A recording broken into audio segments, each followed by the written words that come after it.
Good morning, everyone. This is Meilan from Belgian Chinese Tea Association. Often people like to talk about Zen. People like to find themselves through the Zen meditation. That's great. But what is Zen? I'm not going to tell you what Zen is, but I'm going to share with you how I was enlightened in 1984 or 1985. I do not remember the exact year anymore because it seems it's bound to happen. So the numbers of which year is not met anymore. The point is I am in and into the learning. I am on the right path, finding myself back. That was one evening in Taipei. It was pouring rain. You know, if you ever have visited Taipei, Taiwan, then you will know when it's rain, just like here, it's very difficult to get a taxi. And that night, I worked very late. I always work overtime. I was workaholic. I was working machine, and I left the office about 8 o'clock in the evening. It was raining, and I said, "Oh, what am I going to do?" Because going back home, I have to change the bus at least 2 times, and so it get wet already. So I said, "Oh, what am I going to do?" So I stood there, and all of a sudden, a taxi came. I waved, and it stopped for me. When I entered the taxi driver was not with long hair. Actually, is bald. And wearing the Chinese Buddhist clothes. And I said, "Whoa, what is this?" And so he said, well, he's a practitioner for the Buddhism at home. So we have a so-called monk. We have practitioners actually adapt the principle in their living. We call 居士. So he's one of it. And he was listening to a radio program. And he said, "I hope you don't mind," because he want to follow the speech from Handicap Institute, talk about Zen. And I said, "Yeah, sure, no problem. Take your time." Because when it's raining, the traffic, even though it's 8 o'clock in the evening, the traffic was still very bad. So we have time. Don't worry. Just get me home safely. That's what I said to him. So I was involuntarily listening to the radio program as well. At that time, as I said, I was a workaholic. I was a working machine. My job was very successful at that moment, but I feel very, very empty inside. Okay, I feel like a tiger, a cat, being caged, and I want to get out, but I don't know where is the exit and how to get out. But I have that animal instinct as something is wrong because my negative energy was mounting up. But I don't know what was happening. I just feel lost somehow.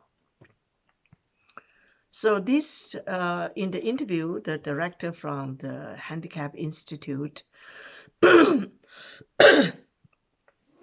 was trying to explain how difficult he has, what kind of difficulty he has, to talk about Zen in a very short period of time, 15 minutes, I think, 15, 20 minutes. So he taught a story. He didn't tell us what Zen is. He said, "I'm going to tell you what I have experienced today," when he was in the process of preparing his speech for his interview. He saw a serious handicapped child Okay, basically, normally we will call the children like that as more idiot because they don't have EQ. It's water in the brain. So, but he said those kids, because they don't think, they have no logic, so their mind is so clean and pure, like a mirror, like water, clean. Okay, like a mirror. If you smile, they smile. If you cry, they cry. They reflect what you're doing. They reflect to your energy. So he saw this kid bending on the ground, watching on the little grass with a beautiful smile. So he asked the child, what make you happy? Why you're smiling? Okay, why you're smiling at? Did you find something very interesting on the ground? That child pointing to that little grass and said, it's growing. It is growing. You know, dear friends, when I heard that story, all of a sudden, I was like, all the cloud, all the grayish, stressful cloud and energy hanging on my shoulder, bottom of my head, was clear up. Clear up. And I realized that I was so busy trying to search for Zen. I was so busy trying to find the wisdom of living. Actually, I have it all the time. Because Zen is not about what you say or what you do. Because that's also the director summarized afterward. He says Zen is not about what Zen is or what Zen is not. Or Zen is not about meditation. Zen is all about you. Zen is all about how to live with ourselves. By facing ourselves with a clarity, with tranquility, with no preconceived desired or decision what life should supposed to be. And all of a sudden I was enlightened. And that was the amazing enlightenment experience I have. You know, things happen in your life for reasons. So that was the first night I realized that, oh my God, I was searching. Maybe I should go back to myself and not stop searching, just start to feel again. Try to just feel and from my peace inside. But of course, you know, when you're working and living, not always happy, right? So I think a few days later, again, I was very late at work. So I decided to eat something before I went home.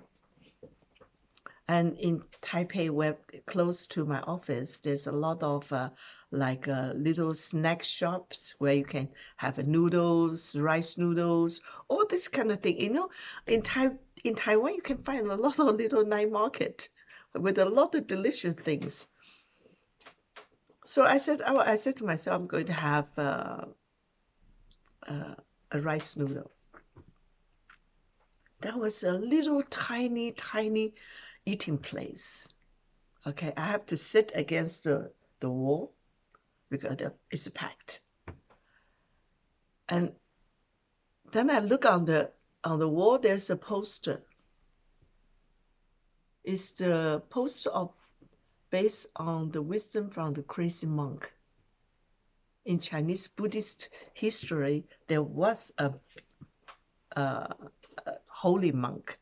We called him crazy monk. Okay, and his name is, we called him Qi Gong.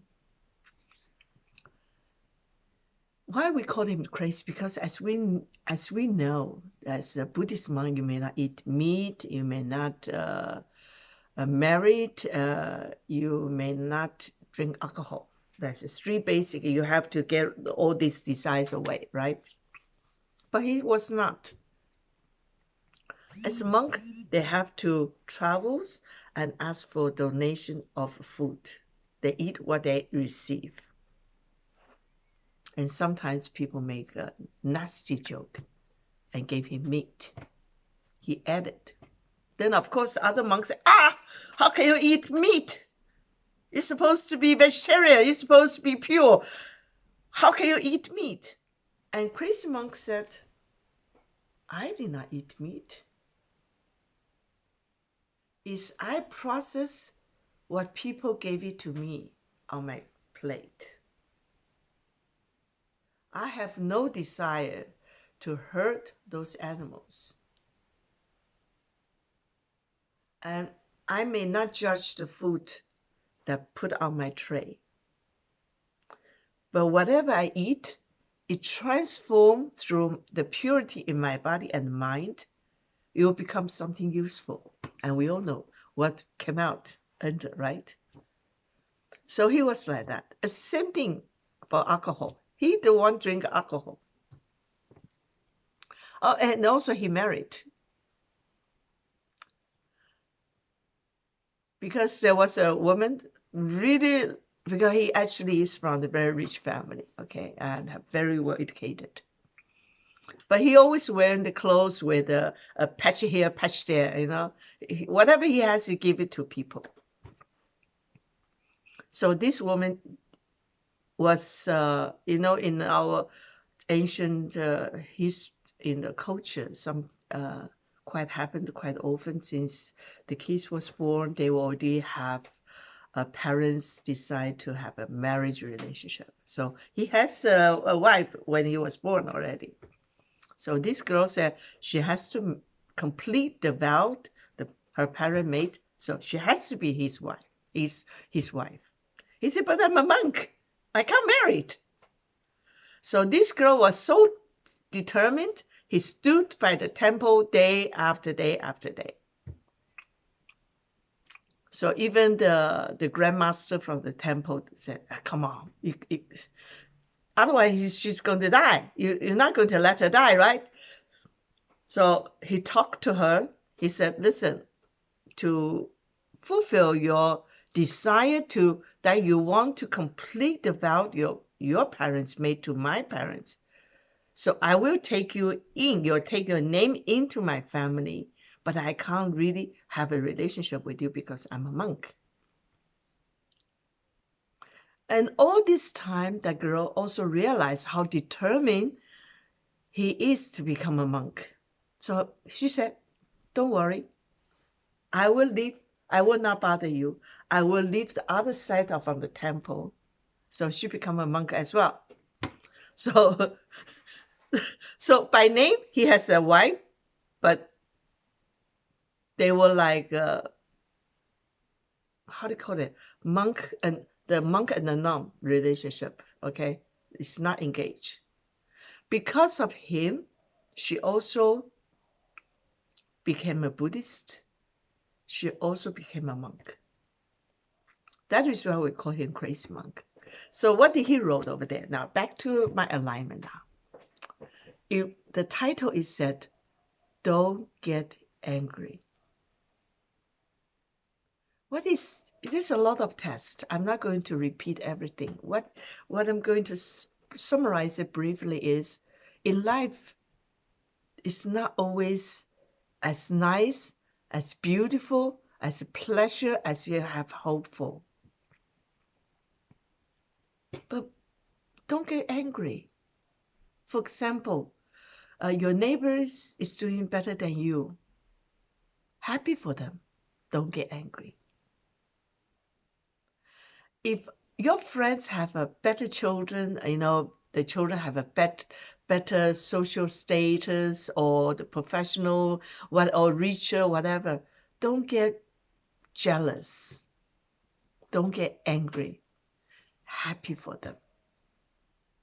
And end is, if you are jealous, if you are angry, so your body have a lot of negative energy, and you get sick. Who is going to be happy? Certainly not yourself. So why bother to anger all the time? And I was watching that one. All of a sudden, I hold my chopstick like that. I was stunned. And I realized that in life, it's not about asking about why not me, why the others, why. No, it won't help. So two instances really enlightened me and influenced my attitude to lives, to jobs, to relationship quite a bit. I only ask myself, can I face myself now? I'm not talking about Zen meditation. And when we do the tea, when we do the meditation, it's the moment of Zen. But I don't have to say it about Zen because people will feel it. People will experience it together with me. And that made that moment of Zen complete. This is Mei Lan from Belgian Chinese Tea Association. Have a nice day. Bye.